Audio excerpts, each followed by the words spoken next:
সৰভোগত একেনিশাই দুই ঘৰত চুৰিকাণ্ড।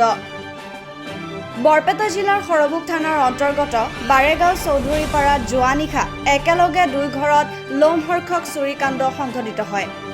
গাঁওখনৰ ভৱানী প্ৰসাদ চেত্ৰী আৰু অৰুণ দাস নামৰ ব্যক্তি দুজনৰ ঘৰত এই চুৰিকাণ্ড সংঘটিত হয়। জানিব পৰা মতে চোৰে ভৱানী প্ৰসাদ চেত্ৰীৰ ঘৰৰ গ্ৰিলৰ তলা ভাঙি নগদ 20,000 টকা আৰু এখন কম্বল লৈ যায়। উল্লেখযোগ্য যে ভৱানী প্ৰসাদ চেত্ৰী চাকৰি সূত্ৰে অসমৰ বাহিৰত থাকে আৰু তেওঁৰ পত্নীয়ে নিজ সন্তানক লৈ নিশা বাৰেগাঁৱৰে নিজৰ মাকৰ ঘৰত আছিল। ওচৰৰ কোঠাত শাহুৱেক আৰু ননদ আছিল যদিও এই সম্পৰ্কে তেওঁলোকে একো উৱা দিখেই নাপালে। চোৰে তেওঁলোকৰ কোঠালিৰ গ্ৰিলতো এটা তলা লগাই দিয়ে। আনহাতে আৰক্ষীত কৰ্মৰত অৰুণ দাসৰ নিজৰ ঘৰৰ ওচৰতে অৱস্থিত নিজৰ ভাড়াঘৰটোত এক চুৰিকাণ্ড সংঘটিত হয়। অৰুণ দাসৰ ভাড়াঘৰত বৰমাৰ এঘৰ মানুহ ভাড়াতীয়া হিচাপে থাকে যদিও গৰমৰ বন্ধৰ বাবে তেওঁলোক বৰমাত আছে আৰু ঘৰত মানুহ নথকাৰ সুযোগতে চোৰে পিছফালৰ খিৰিকীৰ গ্লাছ আৰু গ্ৰিল ভাঙি কোঠালিৰ ভিতৰত প্ৰৱেশ কৰে আৰু ঘৰৰ সামগ্ৰীসমূহ লণ্ডভণ্ড কৰি বিভিন্ন সামগ্ৰী চুৰি কৰি লৈ যায়।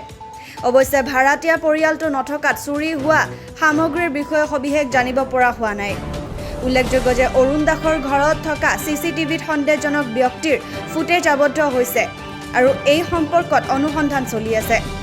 ঘটনা সংঘটিত হোৱা দুয়োঘৰ গৃহস্থৰ ঘৰতে সৰভোগ আৰক্ষী উপস্থিত হৈ পৰিস্থিতিৰ বুজ লয়। এই চুৰিৰ ঘটনাই সমগ্ৰ সৰভোগ অঞ্চলতে চাঞ্চল্যৰ সৃষ্টি কৰিছে। News desk report, news time 3।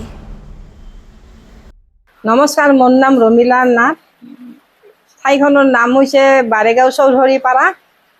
মোৰ জোৱাইৰ ঘৰত যোৱা ৰাতি চুৰ হৈছিল। তলা ভাঙি ব্লেংকেট টকা 20,000 আৰু বাকী কি নিছে ক'ব পৰা নাই। ৰুমত মানুহ নাছিল নেকি ৰাতি? ৰুমত মানুহ নাছিল, ছোৱালী মোৰ ঘৰত আছিল। আৰু ওচৰৰ ৰুমত আছিল মানুহ? ওচৰৰ ৰুমত শাহুৱেক আছিল, ননয়েক দুইজন আছিল। কিন্তু গম পোৱা নাই? গম পোৱা নাই। আৰু আৰক্ষী আহিছিল নে? আহিছিল ৰাতিপুৱা। নমস্কাৰ, মোৰ নাম অৰুণ কুমাৰ দাস। মই সৰভোগ থানা অন্তৰ্গত বাৰেগাঁও নিবাসী। গতিকে মোৰ ঘৰত যোৱা ৰাতি, এইটো মোৰ নিজৰ ঘৰ, ভাড়া দিছোঁ, এটা পাৰ্ট ভাড়া দিছোঁ, এটা পাৰ্ট খোলা আছে।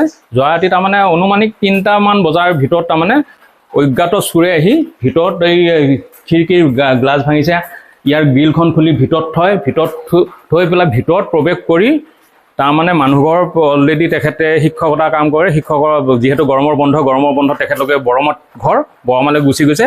ৰাতি ভিতৰত সোমাই চোৰে লণ্ডভণ্ড কৰি বিভিন্ন ধৰণৰ সামগ্ৰী নিয়ে। কি সামগ্ৰী নিয়ে সেইটো আমি অৱগত নহয়, যিহেতু তেখেতলোক বৰ্তমান ঘৰত আছে বৰমাত।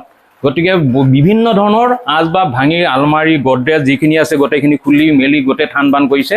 দেখিলেই পাব আপোনালোকে ভিতৰত গৈ ভিডিঅ' ফুটেজ লৈ গম পাব থান বান কৰিছে। ইয়াৰ আগতো তেখেতলোকে এদিন ঘৰত যাওঁতে ভিতৰৰ সোণৰ চেইন, সোণৰ যিখিনি আ অলংকাৰ, সোণৰ অৰ্ণামেণ্টছ সেইখিনি চোৰে লুটপাট কৰি লৈ যায়। আৰু এইটো এই আগৰ চুৰিকাণ্ডটো নাই বোলো 3 লাখমান টকাৰ তাৰমানে হেৰি লৈ গৈছে, সামগ্ৰী উদ্ধাৰ লৈ গৈছে আগৰ হেৰিয়াটো।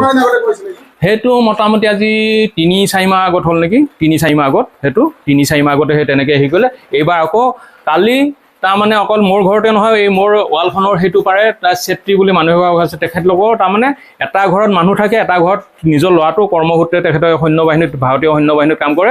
তেখেতৰ পৰিবাৰ নিজৰ মাকৰ ঘৰত থাকে আৰু সেই ঘৰটো তলা মৰা আছিলে। সিহঁতৰ গ্ৰিল পিছফালৰ ভেণ্টিলেটৰ ভাঙি তেখেতলোকৰ ঘৰতো চোৰে প্ৰৱেশ কৰি যিটো ঘৰত মানুহ আছিলে সেই মানুহ ঘৰত থকা ঘৰটো তলা লগাই তেখেতলোকৰ ঘৰতো চোৰে বিভিন্ন ধৰণৰ কি কিনিয়ে সিহঁতে তেখেতলোকে গম পাব।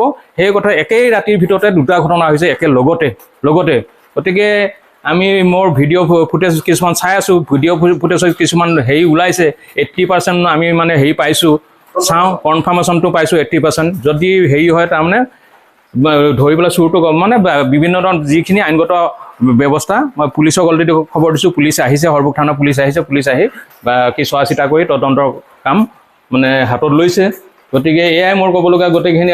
ভৱিষ্যতে যাতে এনেকৈ ধৰণৰ এই চোৰবোৰ তাৰমানে বেলেগৰ নহয়, আমাৰ ইয়াৰ জনা তাৰমানে এইখন ঘৰত যে মানুহ নাই সেই কথাটো অৱগত, আৰু সিহঁতৰ ঘৰতো যে এটা ঘৰত মানুহ নাই সেইটো অৱগত। যিটো ঘৰত মানুহ আছে সেইটো ঘৰতো অৱগত কাৰণে সেইটো ঘৰত তলা মাৰি থৈ দিলে বাহিৰৰ পৰা, যাতে ভিতৰৰ পৰা মানুহ ওলাই হেৰি কৰিব নোৱাৰে।